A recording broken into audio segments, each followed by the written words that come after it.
यीशु सहाय, praise the lord. एक समय की घटना है। एक पुरोहित नए रूप से एक नए मंडली में जा रहे थे। मंडली के लोग जब पहली बार पुरोहित आ रहे हैं तो उनके स्वागत के लिए तैयार हो गए। रोड को उन्होंने साफ सफाई किया और उन्होंने बाजा बजा को लेकर आधे दूर तक चले गए ताकि वहां से रोड से उनको स्वागत करते हुए हम ले आएंगे। परंतु इस बीच में पुरोहित एक शॉर्टकट रास्ता हुए पैदल चलते हुए उनके चर्च तक पहुंच गए। उसके बाद लोग जब इंतज़ार करते करते थक गए और वे लोग वापस चर्च के पास में आ गए। कई लोग बैठ गए, कई लोग खड़े रहे, कई लोग इंतज़ार में तकते रहे।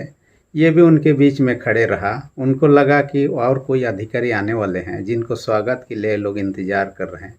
काफ़ी देर के बाद में यह पुरोहित उनसे पूछा कि आप लोग किसका इंतज़ार कर रहे हैं।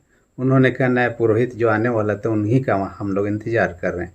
तब ये बताने लगा, जो आने वाला था मैं ही हूँ। गाड़ी से मैं आया नहीं, पैदल ही आया हूँ और इस कारण से लोग नहीं पहचान पाए। इसमें यीशु मसीह जब इस दुनिया में आए, ऐसे ही काफ़ी लोग उसे पहचान नहीं पाए। इसलिए आज के वचन के माध्यम से इसी बात को कहना चाहता है कि हम उसे जाने पहचाने, क्योंकि नहीं जानेंगे, नहीं पहचानेंगे, उस पर विश्वास नहीं करेंगे, या विश्वास नहीं करेंगे उस आनंद जो बारिश है, आनंद जो महिमा का मुकुट जो है, उसे हम प्राप्त नहीं कर सकते हैं। आज जो वचन हम देखने पाते हैं इफिसी उसका 1 अध्याय 15 से 23 पद, यह पौलुस के द्वारा लिखी गई पत्री माना जाता है, क्योंकि पौलुस इफिसी में और अन्य जगह की अपेक्षा सबसे ज़्यादा समय तक रहा, 3 साल तक रहा अपने मिशनरी जर्नी के क्रम में वहाँ पर। परंतु इस घड़ी जब इस पत्री को लिख रहा है, रोम के जेल में, लगभग 60-61 ईस्वी लगभग की घटना है, रोम के जेल में है और जेल से इस पत्री को लिख रहा है। हालांकि एफिसी नगर को पौलुस प्रेरित ने खुद मंडली स्थापित नहीं किया था। पहले से सुसमाचार प्रचार किया गया था, पहले से विश्वासी लोग पाए जाते थे। हम कहते हैं यीशु का एक शिष्य यूहन्ना, उसका घर वहाँ पर था और उसका आखिरी समय तक, मरने तक वहीं रहा और उसका मरने के बाद में दफन कर भी वहीं किया गया। जो भी हो, परंतु 3 साल तक सेवा करने के कारण से उनके साथ जुड़ा हुआ था। उनके बीच में कई प्रकार के झूठी शिक्षा था। इस कारण से लोग में मतभेद होने लगा, एकता की कमी दिखाई देने लगा। इस कारण से इस पत्री को उनके बीच में लिखना उनको पड़ा। और उन्होंने एक व्यक्ति था जिसका नाम तुखिकुस था, जो कि दूसरे पत्रियों का लेने वाला, पहुंचाने वाला व्यक्ति था। ये तुखिकुस ही था जो इफिसियों के पत्री को लेकर इफिसी के लोगों को दिया। इफिसुस नगर के बारे में हम देखने, बहुत ही प्रसिद्ध नगर था, बहुत सुंदर नगर था। रोड बहुत सुंदर बना हुआ था। ना केवल रोड था, वहाँ खेलने के लिए मैदान था, मनोरंजन के लिए वहाँ पर ये था। शिक्षा के निमित्त हम देखने पाते हैं वहाँ बड़े स्कूल कॉलेजों का, इसके साथ ही साथ बड़े बड़े लाइब्रेरी सब वहाँ देखने पाते हैं। यहाँ तक कि जहाँ खेल के लिए जगह था, 24,000 लोग बैठकर देख सकते थे। इस प्रकार का काफ़ी सारे सुख सुविधा था। वहाँ बंदरगाह था, इस कारण से बिजनेस होता था और लोग, वहाँ के लोग बहुत ही धनी मानी थे, समृद्धि थे। और इसके साथ ही साथ धार्मिक रूप से वहाँ एक कारण से बहुत प्रसिद्ध था। वहाँ एक देवी का मंदिर था जिस देवी का नाम आर्तेमिस। और ये देवी का मंदिर इतना विशाल था कि प्राचीन समय में ये 7 आश्चर्य में से एक गिना जाता था। असल में कहा जाता है कि उस आर्तेमिस देवी का मंदिर जो था, उसका लंबाई तो 137 मीटर था। उसके चौड़ा जो देखने पाते हैं 69 मीटर था। उसका ऊंचाई कहा जाए 60 फीट था। और आप यदि इसको देखेंगे, इसका जो पिलर था 127 पिलर लगा हुआ था। इसका लंबाई कोई हमने देखा, एक फुटबॉल मैदान का लंबाई जितना होता उससे ज़्यादा लंबा था। आप समझ सकते हैं कितना विशाल था होगा।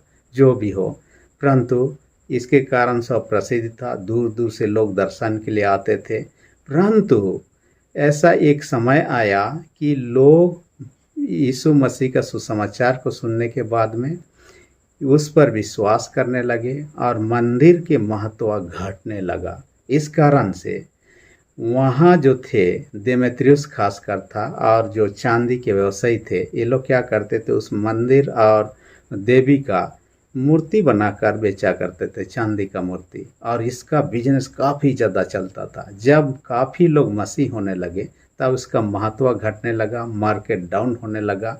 तब उनके विरोध में लोग उठ खड़े हुए, उनके साथ वाद विवाद किए। पौलुस के सहयोगियों को वहाँ पीटा भी गया। बाद में 3 साल के बाद में वहाँ से पौलुस चला जाता है। जो भी हो, वहाँ पर आप देखने पाते हैं कि झूठी शिक्षा आ चुका है और कई लोग उनमें से डिवीजन आ गया है, विभाजन की स्थिति आ गई। इस कारण से पौलुस प्रेरित को इस पत्री को लिखने पड़ रहा है। आज का इतवार का नाम को हम देखने पाते हैं एक सऊदी। एक सऊदी का अर्थ आता है मेरी सुन, यानी कि हम प्रार्थना करते हैं, परमेश्वर को सुनना है और परमेश्वर का वचन जो हमें सुनाया जा रहा है हमें सुनना है। यहाँ आदान प्रदान की बात है। और आप बाइबल में पाते हैं जिसने भी परमेश्वर के वचनों को सुना, पालन किया, उनके जीवन में आशीष रहा। अब्राहम उसका उदाहरण रहा। परमेश्वर ने जो कुछ कहा उन्होंने विश्वास कर लिया और परमेश्वर जैसा उसको करने के लिए कहा, यहाँ तक अपना बेटा को बलि चढ़ाने के लिए, वो भी उसने किया। इस कारण से जब अब्राहम प्रार्थना करता, परमेश्वर सुनता था। इसलिए आपको मुझे भी आज का वचन के माध्यम से, आज का संडे के माध्यम से ये कहना, मेरी सुन जो कर है परमेश्वर के हम सुने, पालन करें, ताकि हम जब प्रार्थना करें परमेश्वर हमारे प्रार्थना को सुनकर उसका उत्तर दे। आज का वचन के आधार पर मैंने शीर्षक रख दिया है कि परमेश्वर आपसे क्या चाहता है। परमेश्वर आपसे क्या, हालांकि पौलुस प्रेरित यहाँ लिखा है उस एफिसी लोगों के लिए कि उनको क्या होना चाहिए, उनका जीवन कैसा होना चाहिए, क्या। तो उस वचन के द्वारा आपको मुझे आज परमेश्वर कह रहा है, परमेश्वर आपसे मुझसे क्या चाहता है। यदि हम वचन को ही देखेंगे, यहाँ पर 15 से 23 पद तक, वहाँ पर देखते शुरू में धन्यवाद देता है एफिसी लोगों को कि तुम लोगों ने परमेश्वर का वचन को ग्रहण किया और अब तक विश्वास में स्थिर रहे।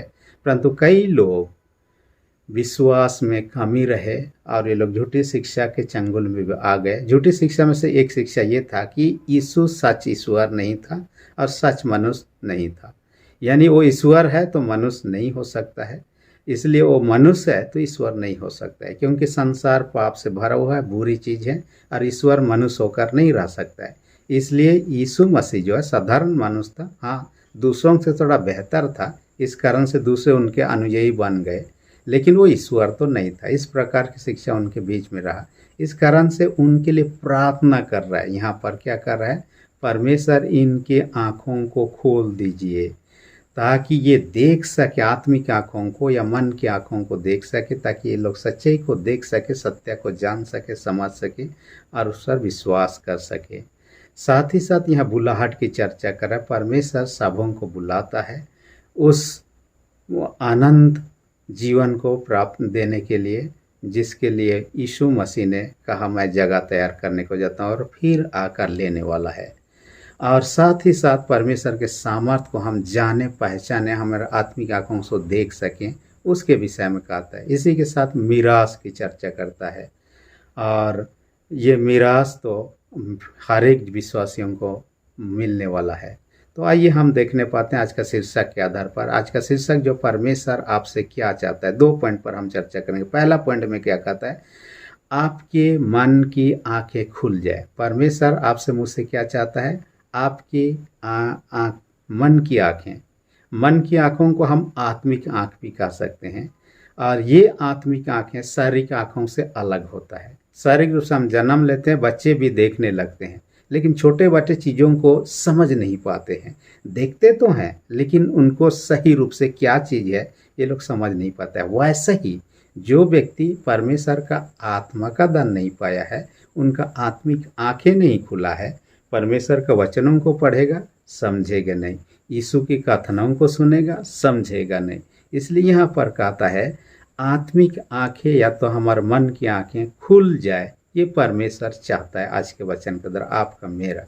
और इसके लिए क्या कहता है, आज का इतवार का नाम ही एक सऊदी हमने सुना कि क्या कहता है, मेरी सुन। हमें वचन सुनना है। जब वचन सुनते हैं, वचन को ग्रहण करते हैं, हमारे जीवन में काम करना शुरू करता है, क्योंकि बाइबल कहता है रोमी 10:17 में विश्वास वचन सुनने के द्वारा होता है। इसलिए जब हम जितना सुनते हैं हमारे जीवन में काम करने लगता है वचन, हम विश्वास में बढ़ने लगते हैं। देखिए, ये उस प्रकार समझ सकते हैं जैसे हमारे बीमार हो गया, हम कोई मेडिसिन लेते हैं, इंजेक्शन लेते हैं, लेने के बाद में वो हमारे शरीर के अंग अंग में कैसे काम करता है हमें नहीं पता है, परंतु हम लेने के बाद में इंजेक्शन या मेडिसिन अपना काम शुरू कर देता है। और हम यदि बीमार हैं, सही इंजेक्शन सही मेडिसिन लिए तो हम चंगाई प्राप्त कर लेते हैं।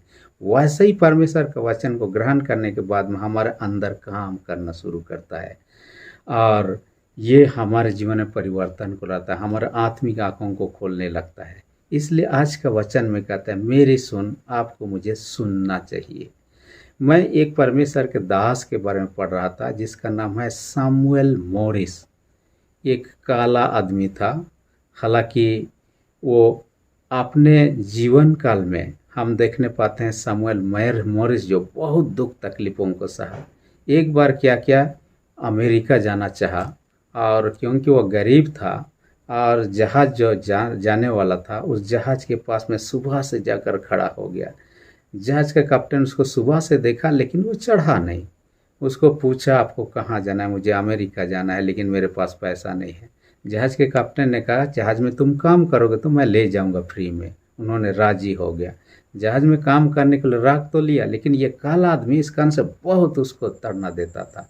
ये ना केवल कैप्टन उसको तरना देता था, कुछ लोग जो यात्री थे जहाज में थे उनमें से कई लोग उससे घृणा करते थे। यहाँ तक कि एक मलेशिया के दंपति ने उसको इतना घृणा करता था, उसको चाकू से हमला भी किया मार डालने के लिए। लेकिन लोगों के लिए वो प्रार्थना करने वाला व्यक्ति था, प्रार्थना करता और जिसको भी अवसर मिलता वचन सुना लेता। ऐसा करते करते ये जहाज पहुंचने में 5 महीना लगता है। इसी बीच में जैसे उनके लिए प्रार्थना करता है, वचन सुनाता, सुन सुन के कैप्टन का मन बदल गया। ना केवल कैप्टन का मन, जिस दंपति उसको मारना चाह रहे थे वही उनका अच्छे मित्र बन गए। और जहाज में से कई लोग वचन सुनने के बाद में अपना मन परिवर्तन किया। और इसके पास एक भी पैसा नहीं था। पहुंचने के बाद उनको कई लोगों ने पैसा दिया, कई लोगों ने उनको कपड़ा दिया, कई लोगों ने जूता चप्पली दिया पहनने के लिए। और वो जहाँ जाना चाह रहा था परमेश्वर के एक दास के पास में, ताकि और परमेश्वर के बारे में जान सके, वहाँ पहुँचा और अपना आगे का जो कुछ भी पढ़ाई सेवकाई का काम को किया। देखिए, उस जहाज के लोग जब तक वचन को नहीं सुने थे, उनके लिए प्रार्थना किया, उनके जीवन में कुछ भी परिवर्तन नहीं है। ये जब भी प्रार्थना करता, बीमार लोग चंगे भी हो जाते थे। इस कारण से भी वहाँ पर परिवर्तन आ गया लोगों का जीवन में। इसलिए परमेश्वर के वचन को सुनना आपके मेरे लिए लाभदायक है। हमारे जीवन में परमेश्वर का वचन काम करता है, हम सत्य को समझने लगते हैं और हम कम से कम विश्वास में आ सकते हैं। लेकिन तब यदि हमारे आत्मिक आंखें बंद है तो हम सच्चाई को नहीं समझ पाएंगे और आज भी हम गलत शिक्षा में पड़े रहेंगे। हाल ही में कुछ ही दिन पहले एक घटना घटी। हालांकि वह व्यक्ति जो पास्टर कहलाता है, पास्टर पॉल मैकेंजे, आपने सुना होगा सोशल मीडिया के माध्यम से उनके न्यूज़ के बारे में। जबकि वो अमेरिका का व्यक्ति था, परंतु केनिया में सेवकाई का काम करता था। उन्होंने कैसा बाइबल को समझा, लोगों को जो उनके पास में वचन सुनने आते तो उनको कहा, उपवास करो और उपवास करते करते मर जाओ और स्वर्ग को पहुंच जाओ। ये उनका ये था। और उसके बातों में काफ़ी लोग आ गए और मरने लगे। जब इस घटना को हुआ, लोगों ने देखा, पुलिस तक खबर आया, पुलिस वहां पहुंचा और उसी समय जब पहुंचा वहां पर 58 डेड बॉडी को भी उन्होंने ये किया, लिया वहां से कब्जे में। इसके अलावा पास्टर के बारे में कहा जाता है कई लोग पहले ही मर चुका है, उनको सामूहिक रूप से दफना भी चुके हैं और उनका कब्रों को खोदा गया। 130 लगभग तक डेड बॉडी मिल गया।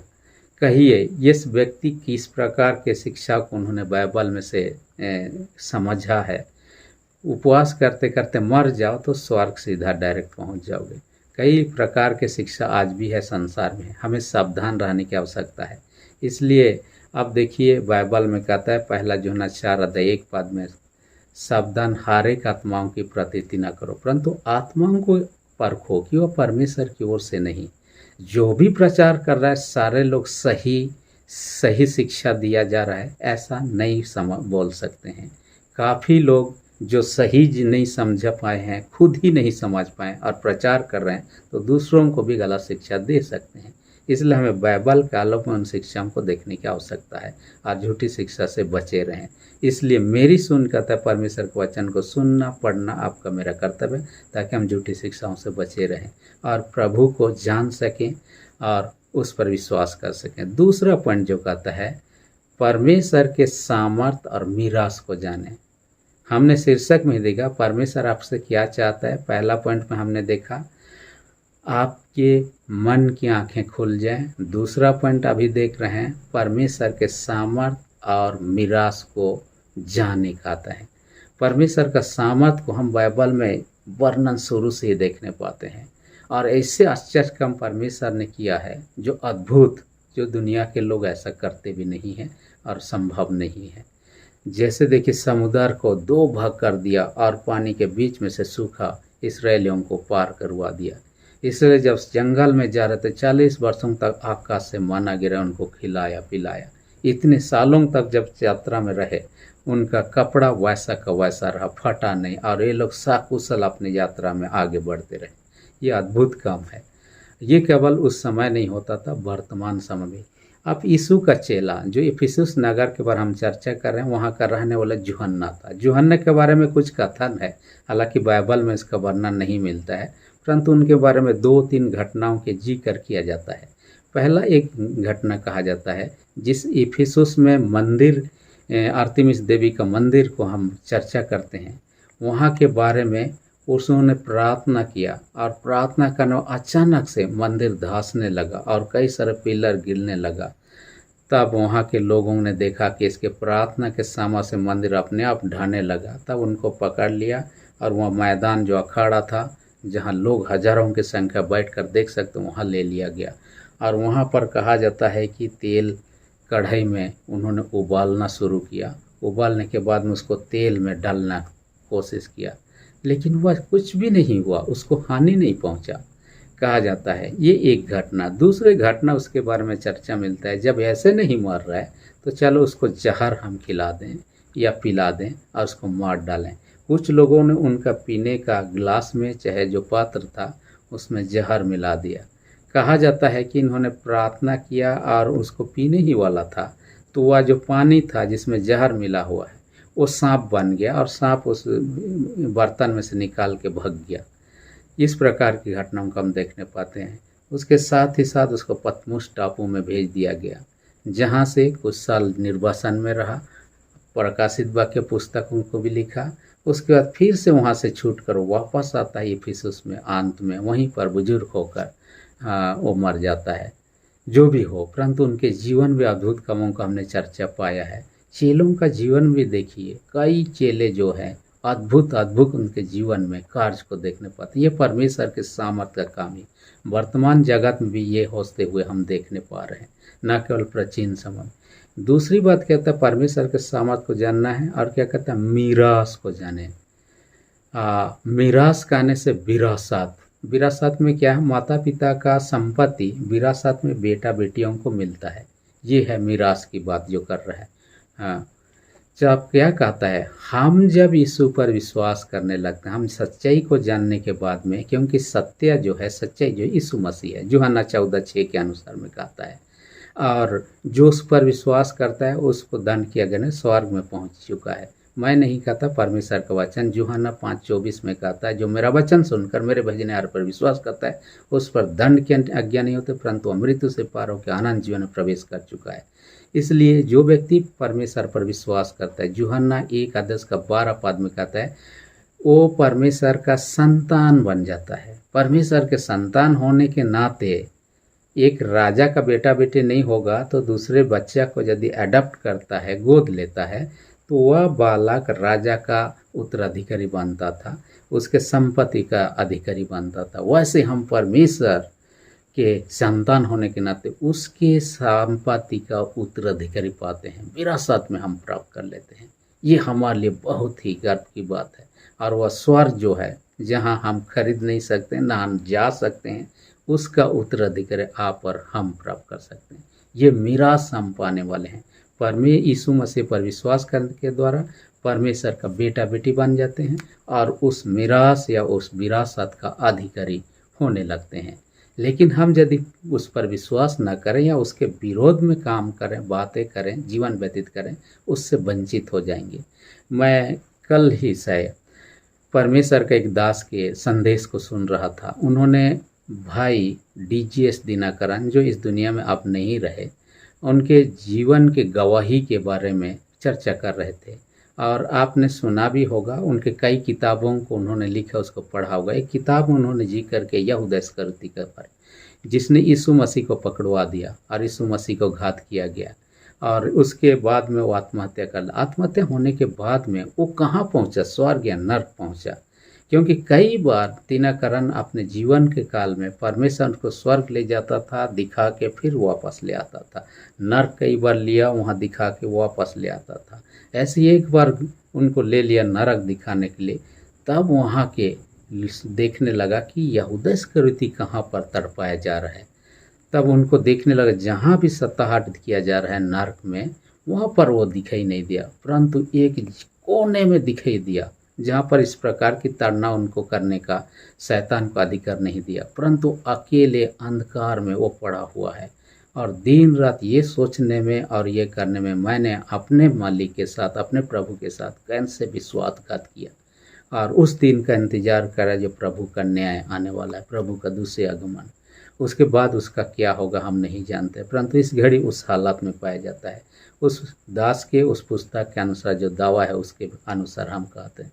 इसलिए हम अपने उस मीरास को प्राप्त करना चाहते हैं, सत्य को जाने, और सत्य ही हमें स्वतंत्र करेगा। बाइबल जैसे कहते यीशु मसीह कहता है, मार्ग सत्य जीवन मैं ही हूँ, बिना मेरे दो कोई स्वर्ग को नहीं जा सकता है।